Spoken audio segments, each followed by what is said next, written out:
Nous nous retrouvons pour la 27e édition du Club de la Presse pour nous plonger à chaud dans ce qui fait l'actualité au Burundi. Et aujourd'hui, il s'agit d'une édition spéciale pour évoquer les 3 ans depuis le triste 26 avril 2015 où Pierre Nkurunziza a plongé le pays dans un gouffre sans fond en restant au pouvoir par la force.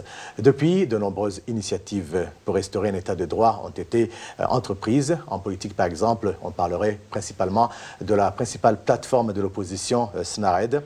La société civile a beaucoup œuvré, notamment pour l'arrêt des assassinats ou encore pour que justice soit rendue aux victimes, sans oublier le rôle des journalistes en exil, comme ceux des radios Inzamba, la radio RPA, la radio Umrisho et bien sûr la télévision Renaissance. Ils ont informé jusqu'à aujourd'hui régulièrement le monde entier sur ce qui se passe au Burundi et en lançant aussi des alertes sur les tentatives divisionnistes du pouvoir ainsi que les appels au lynchage contre ceux qui sont contre la politique de Pierre Nkurunziza. Alors 3 ans après, le moment est venu de faire le bilan et de se demander si les efforts fournis ont été productifs sur ce qui a été fait, si ce qui a été fait est suffisant. Nos invités vont donc aujourd'hui nous dire où ils en sont et ce qu'il reste à faire pour que les choses changent au Burundi et pour que le Burundi retrouve sa belle image et sa place dans le concert des nations. Nos invités sont d'abord Alexandre Nyungeko, bonjour. Bonjour Valérie. Je rappelle à nos auditeurs et téléspectateurs que vous êtes le président de l'Union burundaise des journalistes. Effectivement. Voilà, et nous sommes également avec Madame Geneviève Kanyange du mouvement des femmes et filles pour la paix et la sécurité au Burundi. Bonjour. Bonjour. Et bienvenue. Merci. Alors voilà, bon, j'ai enfreint la règle de la galanterie et je devais d'abord commencer par les dames, comme il est d'usage. Alors, je vous salut aussi, chers auditeurs et téléspectateurs, et bienvenue dans cette 27e édition. Commençons directement par l'aspect politique. Alexandre, au regard de la lutte politique du SNARED, que le SNARED est en train de mener, où en est-il aujourd'hui? Êtes-vous satisfait d'abord du pas déjà franchi, s'ils ont franchi un pas, le SNARED? Absolument. Je pense que d'abord, le fait que le SNARED existe, c'est une très très bonne chose. Ça signifie qu'il y a beaucoup de partis qui se sont mis ensemble, qui ont pensé qu'en se mettant ensemble, ils vont faire mieux que seuls, qu'en agissant seuls, chacun dans son coin. Et donc, déjà, je salue la naissance de cette plateforme politique de l'opposition, qui certainement a des défis. On l'a constaté au courant de toute son existence, des dissensions, bon, je n'allais pas dire des dissensions comme telles, des incompréhensions au sein de cette plateforme, des incompréhensions qui sont, ou des divergences de point de vue qui sont normales de mon point de vue, mais qui malheureusement a quelquefois débordé sur la place publique, alors qu'il ne... Mais qui empêche aussi le SNARED d'être efficace. Exactement. De mener la lutte politique. Exactement, exactement. Oui, ça c'est aussi normal. Dans notre culture, on dit que on n'en est pas tout de suite qu'on devient du tout grand. Je pense qu'avoir la naissance, le développement du SNARED et surtout le contexte dans lequel ces partis venaient et surtout aussi avec les ambitions et les positionnements des uns et des autres, cela n'était pas exclu. Et je pense que c'est cela toujours qui persiste. C'est le SNARED est victime de certains positionnements, de certains des leaders au sein du directoire donc du SNARED.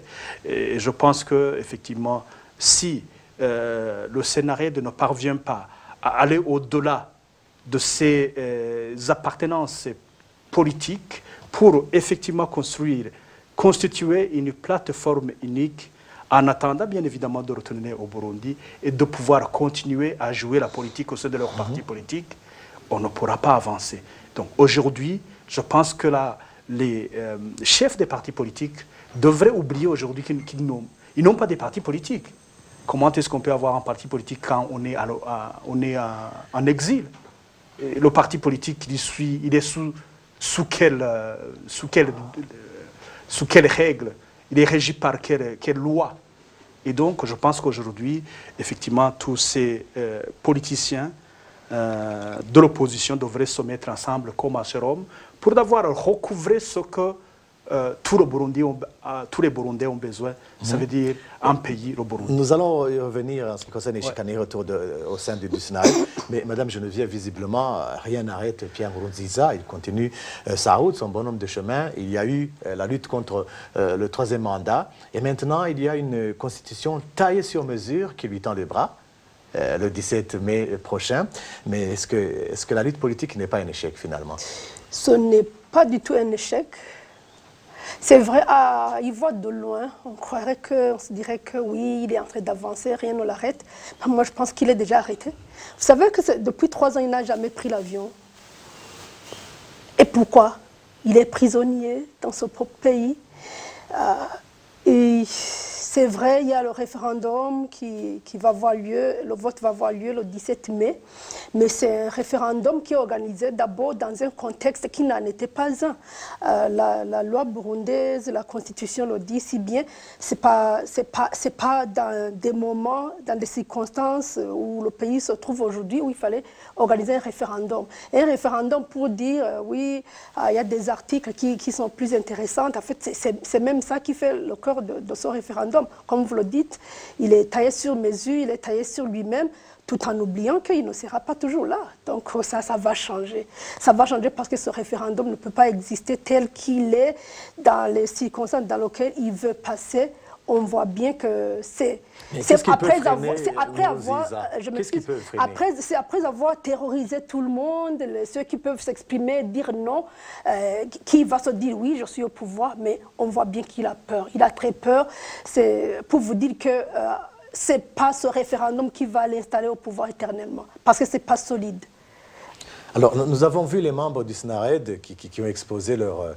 vous avez parlé de divergence de points de vue quand il s'agit d'aller à Arusha pour le dialogue interburundais qui est piloté par la région. On voit le Sénarède qui donne des... qui demande à ses membres de ne pas y aller parce que... Oui, qui donne le mot d'ordre de ne pas y aller parce que le facilitateur n'a pas voulu inviter le Sénarède en tant qu'entité unique. Et il y a des membres du Sénarède qui vont à Arusha. Et nous voyons maintenant ce qui se passe avec le référendum sur la Constitution. Le Sénarède le rejette catégoriquement et il y a des membres du Sénarède qui iront dans la campagne électorale et aussi qui iront voter le 17 mai. Mais est-ce que ces divisions ne risquent pas d'enterrer le Sénarède lui-même? Je ne pense pas à mon avis, parce que, comme je l'ai dit, les divergences et les divergences de point de vue, ça a toujours existé et ça existera. Et, mais aussi les forces ou les contrepoids internes ou externes, ça va toujours exister. Mais je pense que le Sénarède va subsister si jamais, comme je le disais tout à l'heure, si jamais les gens se disent, voilà, on note les costumes de présidents des partis de tel ou de tel, mais nous allons tous porter la toge Sénarède, plateforme de l'opposition, pour recouvrir le Burundi. Je pense que là, ils pourront y arriver. Et je le dis parce que même du côté de cette divergence, je crois que ça doit être l'un ou l'autre qui devient, à mon avis, minoritaire. Certainement, ça aurait, encore une fois, très bon que ce soit la majorité ou que ce soit l'unanimité. Mais vous savez, même s'il n'y a pas unanimité ou il n'y a pas la majorité, de toute façon, le plus important, c'est que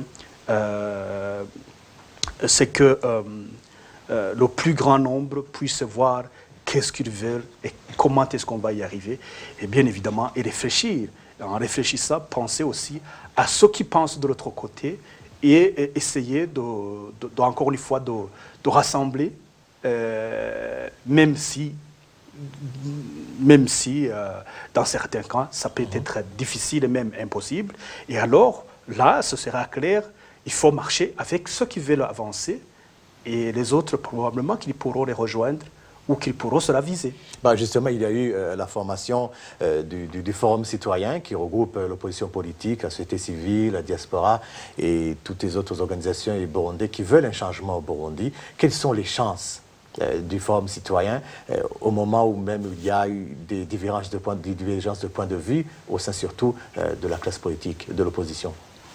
Merci. Quelles sont les chances du Forum citoyen? Le Forum citoyen a beaucoup de chances de réussir sa mission. Le Forum citoyen existe parce qu'il y a eu constat de ces petites divergences dans un groupe ou dans un autre.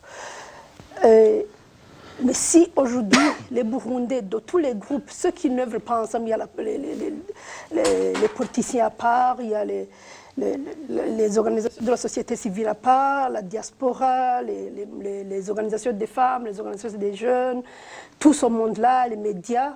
Mais s'ils acceptent de se sacrifier, parce que se rencontrer, je vous dis que c'est un sacrifice. Mais il ne s'agit pas de se rencontrer, il faut organiser cette synergie avec des gens qui comprennent de la même manière cette lutte. Oui, ils se sont rencontrés justement pour... Ils ont accepté de se rencontrer. C'est ça une première chose. C'est parce qu'ils croyaient en quelque chose.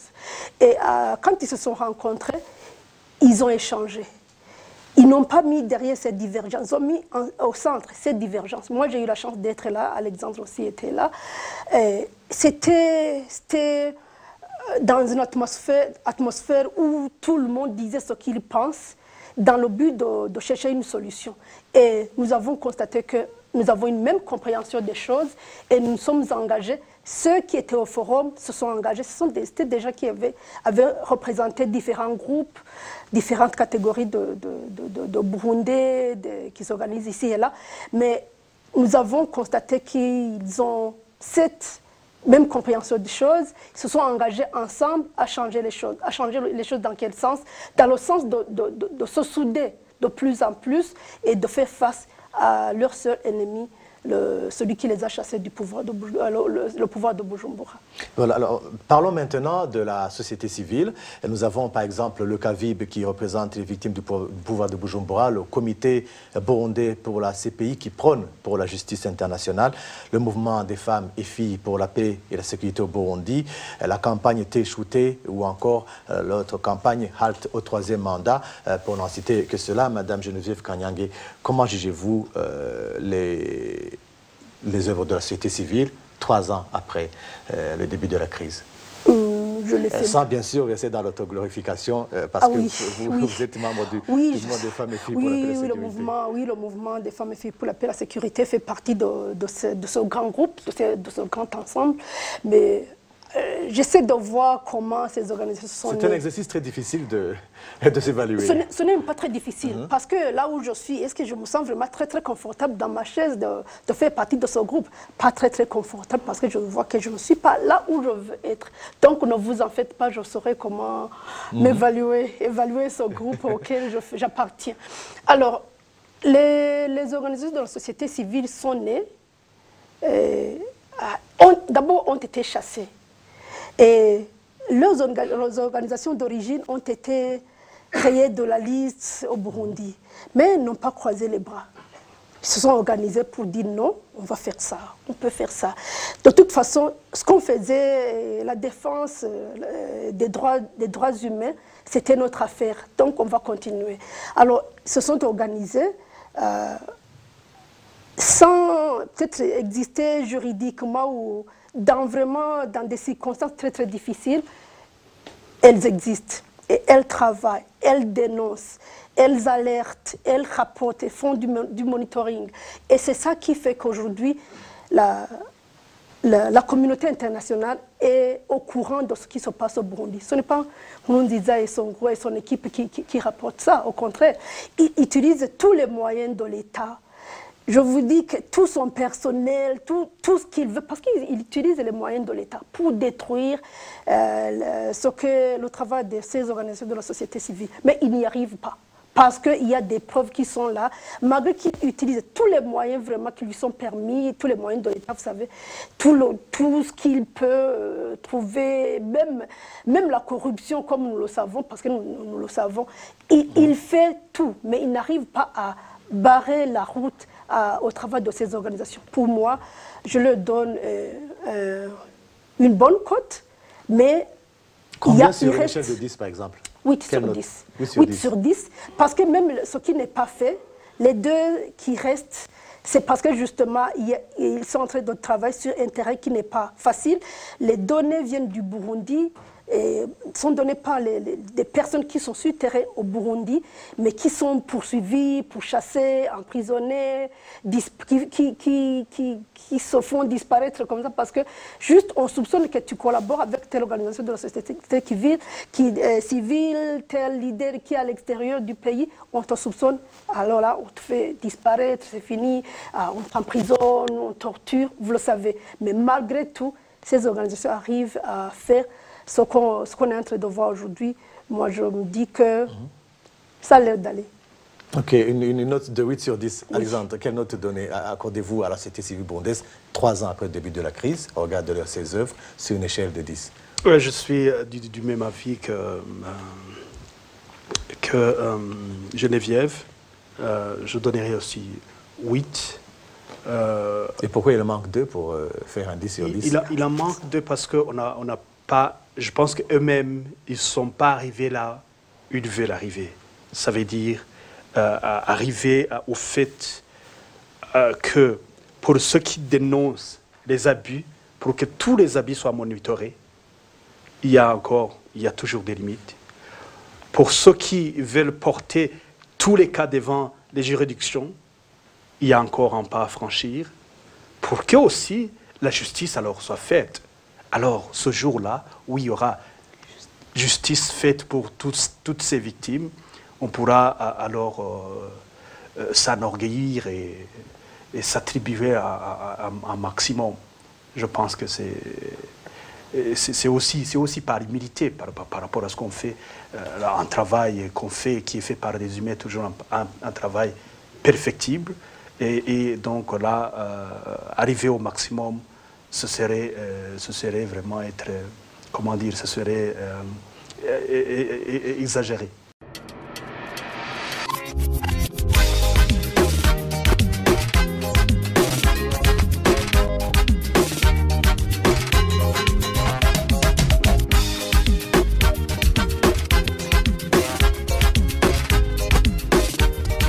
Et maintenant, il y a le troisième aspect qui concerne les journalistes en exil.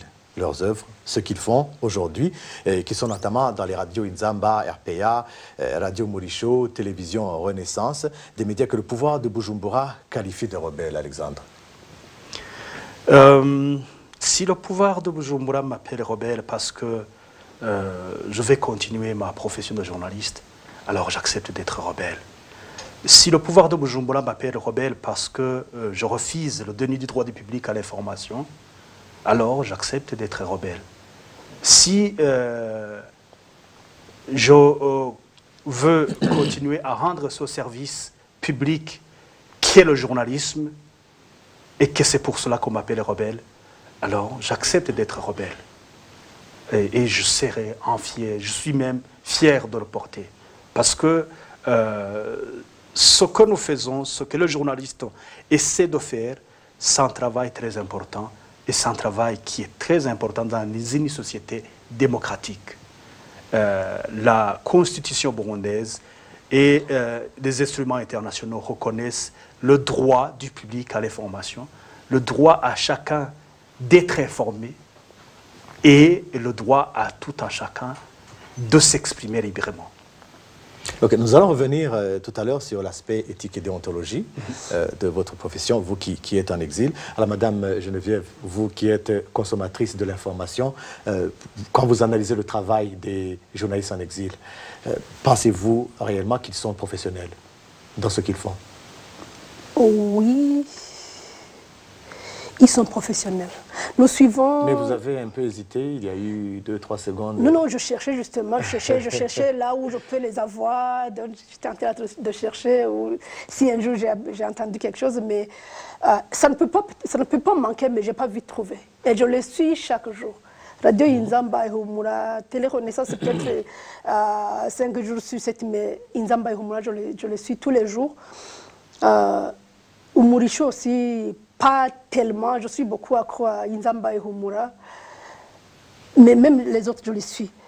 Je peux dire qu'ils sont professionnels, parce que nous essayons d'analyser les informations qu'ils nous fournissent de part et d'autre sur ce qui se passe au Burundi, par les autorités burundaises aujourd'hui, sur ce qui se passe à gauche, à droite, quand ils critiquent les membres du SNARED, il suffit qu'ils déconnent, qu'il y a un qui déconne un tout petit peu, directement l'information est là, et nous entendons leurs critiques, et nous disons tiens, nous, on se disait peut-être que non, ces journalistes vont pouvoir pencher un tout petit peu comme c'est leurs amis de l'opposition, tout ça. Mais nous voyons que quand une information est là, ils la détectent très bien, ils nous fournissent vraiment une information qu'il faut et nous apprécions beaucoup. Nous nous disons que nos journalistes sont vraiment des journalistes de qualité. Et moi, je vais vous dire que je l'ai déjà entendu de quelqu'un d'autre qui n'est pas burundais, qui sont vraiment professionnels.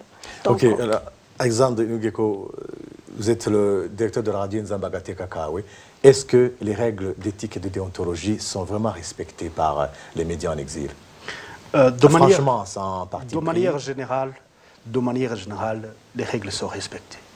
Mais cela n'empêche pas que dans l'une ou l'autre émission, dans l'un ou l'autre reportage, on puisse y trouver des tares, on puisse y trouver des fautes professionnelles qui sont dites soit au manque de rigueur professionnelle, qui sont dites aussi à la situation dans laquelle nous sommes. Nous traitons des sujets qui nous affectent et ce n'est pas toujours évident que nous prenions un peu plus de distance par rapport aux sujets qui nous affectent, par rapport aux sujets que nous traitons, qui affectent les nôtres. Et donc là, ça arrive, c'est humain.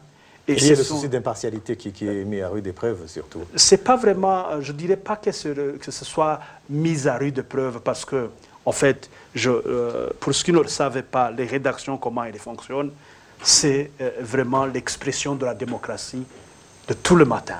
Chaque matin, les journalistes se rencontrent, ils discutent sur un sujet, comment est-ce qu'ils veulent le traiter, et là, ça devient une discussion entre professionnels pour dire non, vous ne pouvez pas le faire comme ça parce que ça enfreint les règles ici. Vous ne pouvez pas le faire comme ça parce qu'il manque ceci. Il faut d'abord chercher ceci pour le compléter. Ça vraiment, d'abord, ça commence par là. Ça commence par les conférences de rédaction et ça se poursuit par le suivi régulier que font les responsables de la rédaction. Tu le sais très bien, Valérie, tu en fais partie. Et donc, par le travail qui est fait au courant de toute la journée jusqu'à la diffusion. Mais, comme je l'ai dit, humilité oblige. On sait très bien que ce que nous faisons, ce n'est pas parfait. Il y a certainement des fautes. Et nous sommes prêts à les corriger le moment où on le fait. Et d'ailleurs, c'est ce que nous avons instruit, notamment la radio Inzamba, par la réception des feedbacks. On a un téléphone qui est là et qui reçoit soit des critiques, soit des propositions, ou même des menaces peut-être. Pourquoi pas? Oui, bien sûr, il y en a. Ouais. Il y en a aussi. Mais bon, je ne dirais pas, ces menaces, je ne vais même pas en parler. On en a parlé tout à l'heure quand on nous accusait d'être des rebelles ou de tout ça. Je pense que là, c'est bon, c'est la liberté de tout un chacun. Nous sommes des gens majeurs, des gens responsables. Si nous avons des fautes que nous avons commises, nous acceptons d'être redevables aussi, d'être portés devant les juridictions, que ce soit des juridictions bien évidemment indépendantes et pour qu'il y ait effectivement un procès équitable. Alors vous êtes assigné le devoir de dénoncer les discours de haine et de division. Est-ce que ce travail a un impact réel? Absolument. Ça a un travail, ça a un impact important parce que maintenant, quand vous essayez de voir aujourd'hui comment je voyais le Nkurunziza aujourd'hui qui avait une séance de moralisation à Muramvya et qui qui interdit même à tout ce qui vont être dans la salle de ne porter ni montre, ni stylo, rien du tout. Même pour les dames, de ne pas porter les boucles d'oreilles, parce qu'ils pensent qu'effectivement, ça pourra sortir. Vous voyez, ça, c'est l'impact. C'est l'impact du fait que ces discours de haine qu'ils diffusent à longueur de journée, ils sont captés et on en diffuse et on en fait des critiques. Et c'est ça l'impact. C'est ça l'impact. Même s'ils continuent à le faire, ils savent très bien que c'est très mauvais. Et je pense que aussi, ceux-là qui subissent toutes ces mesures pour les museler, pour les empêcher de pouvoir communiquer, ça fait un impact sur eux. Et je pense que ce n'est pas exclu que demain ou après-demain, cela même qu'on pense qu'on est en train de moraliser, plutôt que ça produise l'effet contraire. Voilà. Alors, une dernière question, parce que le temps file vite. Le processus de dialogue inter-burundais était confié à la communauté est-africaine, mais ceci ne semble pas aussi déterminé au point de trouver une issue favorable à la problématique burundaise. Pensez-vous que la communauté est-africaine pourra vraiment régler le problème burundais? Je pense qu'il y a un problème. Je pense qu'il y a un problème de géopolitique qui entre dedans, ça c'est clair. Il y a les intérêts au niveau de la sous-région qui sont des intérêts différents. Je reviens alors au Sénarède, à la plateforme politique de l'opposition. Elle devrait se focaliser sur cette région pour pouvoir expliquer, pour pouvoir montrer quels sont les tares de ce pouvoir de Bujumbura. Et surtout, quelles sont les conséquences néfastes à la communauté. Voyez-vous, des milliers de réfugiés dans ces pays, c'est pas du tourisme, ça ne fait pas rentrer des devises dans le pays. Et plutôt, ça a un impact négatif sur les économies de ces pays. Et je pense que là, je crois que au lieu que la Tanzanie, par exemple, décide de chasser les réfugiés comme on est en train de le faire, il faudrait plutôt qu'elle pense à résoudre ce qui a fait qu'il y ait eu des réfugiés. Et là, c'est de pouvoir voir où se trouve effectivement la germe de ce problème. Je pense que là, j'interpelle vraiment toutes les forces vives de la nation burundaise de pouvoir unir leurs forces pour pouvoir effectivement engager un combat diplomatique, pour pouvoir informer, pour pouvoir montrer comment effectivement cette dérive dictatoriale de Bujumbura est en train d'affecter la sous-région et finalement aussi que les responsables de ces pays, ils en seront comptables un jour devant leur peuple. Alors, même question à Geneviève Kanyange. Est-ce que la communauté est-africaine peut vraiment, réellement résoudre le conflit burundais? Elle peut bien, si elle le veut. C'est la volonté qui manque. Oui, la géopolitique, oui. Mais si le travail leur est confié, si le travail de la médiation, de la résolution de la crise burundaise est confiée à la communauté de l'Afrique de l'Est, et s'il y a une volonté vraiment manifeste, ça prendrait vraiment très peu de temps. Mais à côté, il y a des intérêts économiques. Oui, c'est ça. Oui, je vois, il y a les intérêts, il y a la volonté. Alors, à ce moment, qui disent non, on n'est pas là, ou alors s'ils acceptent, c'est leur échec. Est-ce que vraiment, il y a quelqu'un dans ce monde qui aimerait vraiment avoir un échec visible comme ça? Ça, je ne sais pas. Il leur appartient de voir ce qu'ils veulent. Est-ce qu'ils veulent résoudre ce problème? Le jour où il le voudra. Je pense, Valérie, un instant, juste une minute pour terminer, je vois que tu allais clôturer. Je pense effectivement la communauté est-africaine ne pourra pas y arriver seule. Et c'est pourquoi je pense que l'Union africaine et les Nations unies devraient appuyer cette communauté pour pouvoir trouver une solution. Et sinon, effectivement, que cette communauté se rende à l'évidence et qu'elle jette l'éponge, au lieu de continuer à s'accrocher, à penser qu'on va résoudre un conflit. Là, on voit très bien que ça ne marche pas parce que 3 ans, c'est trop, ça perdure. Je pense que ça serait bien que, ou bien la communauté est-africaine accepte d'être épaulée par l'Union africaine et les Nations unies, ou alors qu'elle jette l'éponge et que, effectivement, l'Union africaine prenne les choses en main. Donc voilà, c'est par ici que prend fin cette 27e édition du Club de la Presse. Je vous remercie. Nous étions avec Alexandre Nyungeko, le président de l'UBJ, et Madame Geneviève Kanyang du mouvement des femmes et filles pour la paix et la sécurité au Burundi. Vous savez également que vous pouvez suivre cette émission en vidéo sur la page YouTube de la télévision Renaissance, mais aussi en audio sur le site internet de la radio Inzamba et de la RPA. L'émission en Kirundi passe en direct sur le www.inzamba.org aujourd'hui, vendredi, à 18h20 et la version française, c'est le samedi à 18h20. Je vous remercie tous pour votre attention. Je vous donne un autre rendez-vous vendredi prochain, ce sera le 4 mai.